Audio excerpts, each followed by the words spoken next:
Imagine un monde où chacun porte un fardeau invisible, un fardeau qui pèse sur le cœur, même quand tout semble aller bien. Certains l'appellent la culpabilité, d'autres le vide intérieur, d'autres encore cette impression qu'il manque quelque chose pour être vraiment en paix.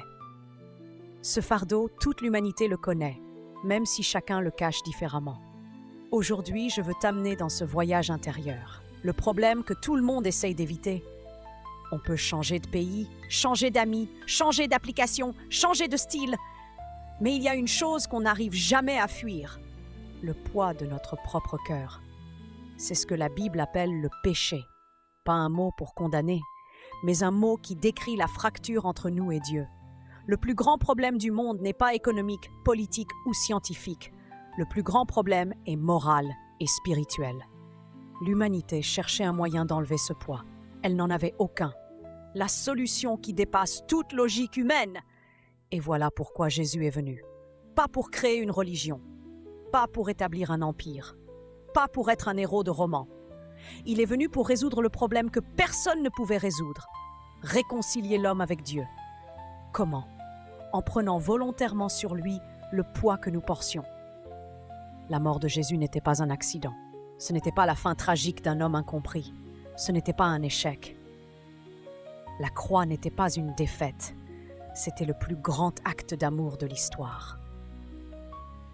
La puissance de la croix, même aujourd'hui, regarde autour de toi.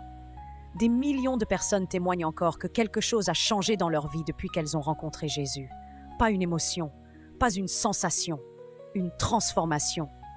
Jésus n'est pas mort seulement pour eux, il n'est pas mort seulement pour les religieux. Il est mort pour toi, pour moi, pour toute personne qui porte encore ce fardeau. Parce qu'à la croix, Dieu a dit « Tu n'as plus besoin de porter ça seul ».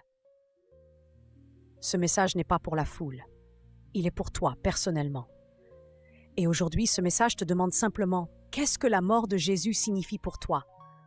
Pas pour les autres, pas pour l'Église, pas pour les croyants, pour toi. Tu peux réfléchir, méditer, partager, approfondir. Mais surtout, ne reste pas indifférent. Pour continuer ce voyage, si ce message t'a touché, transformé, surpris, questionné, si tu veux découvrir d'autres messages forts comme celui-ci, reste connecté. Abonne-toi, partage, commente.